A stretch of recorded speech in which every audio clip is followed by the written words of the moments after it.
संजय बाबा कोकाटे माढा तालुक्याचे नेते आदरणीय संजय कोकाटे यांना त्यांनी आपलं मनोगत या ठिकाणी व्यक्त करावं। यानंतर अभिजित आबा पाटील आपलं मनोगत व्यक्त करतील। आज 14 एप्रिल परमपूज्य डॉक्टर बाबासाहेबांची जयंती, त्यांना मी विनम्र अभिवादन करतो। आपले मार्गदर्शक गुरु आदरणीय मोठे दादा, आपल्या पक्षाचे प्रदेशाध्यक्ष आदरणीय जयंतरावजी पाटील साहेब, व्यासपीठावर उपस्थित असणारे बाळदादा, ज्यांच्यासाठी आपण या ठिकाणी सगळे जमलो आहोत आणि ज्यांना आपण खासदार करायचे ठरवलेलं आहे, ते आदरणीय धैर्यशील भैया मोहिते पाटील साहेब, प्रदेशचे युवकांचे अध्यक्ष महबूब भाई, व्यासपीठावरील सर्व सन्माननीय, मला मागं ओढावं एवढ्या वेळ मी काय बोलणार नाही, पण मी 2 मिनिटांमध्ये माझं संपवणार आहे। 10 जून 2022ला राज्यसभेची निवडणूक होती आणि आपल्या जिल्ह्यातल्या एका अपक्षाचं मत मुन्नासाहेब महाडिक यांना देण्याच्या बदल्यामध्ये 6वी नोटीस ईडीची थांबवायचा निर्णय झाला। मी शंभू महादेवाचा भक्त आहे, तुम्हाला सगळ्यांना माहित आहे।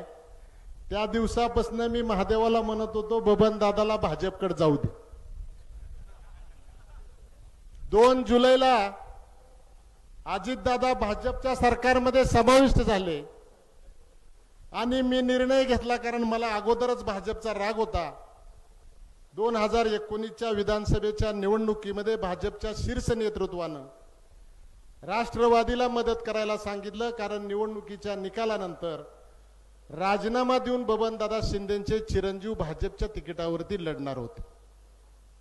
तुम्ही सगळेजण धैर्यशील भैयांना भारतीय जनता पार्टीचं तिकीट मिळावं म्हणून देव पाण्यात घालून बसला होता आणि मी शंभू महादेवाला मागणं करत होतो, धैर्यशील भैयाला भारतीय जनता पार्टीचं तिकीट मिळू नये। मोहिते पाटलांची पूर्वापुरींची पुण्याई आणि आपल्या जिल्ह्याचं नशीब म्हणून धैर्यशील भैयांना भारतीय जनता पार्टीची उमेदवारी मिळाली नाही। आणि भैया साहेबांना सुद्धा मान्य असेल की ज्या वेळेस तुम्ही सगळीकडे फिरत होता, जर तुम्हाला भारतीय जनता पार्टीची उमेदवारी मिळाली असती तर आपण खासदार झाला असता याची खात्री नव्हती। पण तुमच्या आमच्या सगळ्याची पुण्याई आज या ठिकाणी विचार विनिमय करून तुम्ही सगळेजण धैर्यशील भैयाला राष्ट्रवादी काँग्रेस पार्टीमध्ये प्रवेश घ्यायला लावणारा ते निर्णय जाहीर करतील। साहेबांनी तर सकाळीच आम्ही अँटी चेंबरमध्ये असताना आम्हाला धैर्यशील भैया उमेदवार आहेत म्हणून सांगितलंय। आपण सगळेजण तुमच्या सगळ्यांचं भारतीय जनता पार्टीतून राष्ट्रवादी काँग्रेस पार्टी शरद पवार गटामध्ये आज प्रवेश करताय, आपल्या सगळ्यांचं स्वागत करतो। फक्त जाता जाता एकच सांगतो की आपण मिशावाला वीरप्पन हा हो काहीतरी फार कुणाला तरी महत्व देत आहे। तुम्हाला खऱ्या अर्थानं भारतीय जनता पार्टी आणि या सगळ्यांना संपवायचं असेल तर बाळदादा, माझी विनंती आहे, आमच्या माड्यातला संपला की तुमच्या मागचं सगळं क्लिष्ट संपलं आणि कदाचित उद्या रात्री येऊन आपलं पाय धरून तालुक्यातलं वातावरण बघून म्हणतील आम्ही तुम्हाला मदत करतोय आतनं, ते सगळं खोटं आहे। फोन येतोय ना?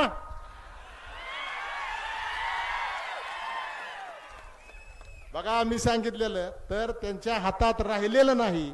त्यांच्या कार्यकर्त्यांची मुलं सुद्धा म्हणतायत की जर भारतीय जनता पार्टीला मत दिलं तर तुम्ही, आता ते मला इथं बोलता येणार नाही असं त्यांनी सभेमध्ये सांगितलं।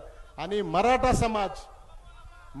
समाज अगोदर वडिलांनी ठेका घेतलाय का म्हणून सांगितलं, नंतर त्यांच्या लाडक्या फेंचुई भैयांनी, म्हणजे ज्याला पैशाची हव्यास त्याला चीनमध्ये फेंचुई म्हणतात, त्या रणजित भैयांनी 50,000 रुपये दिले म्हणून सांगितलं।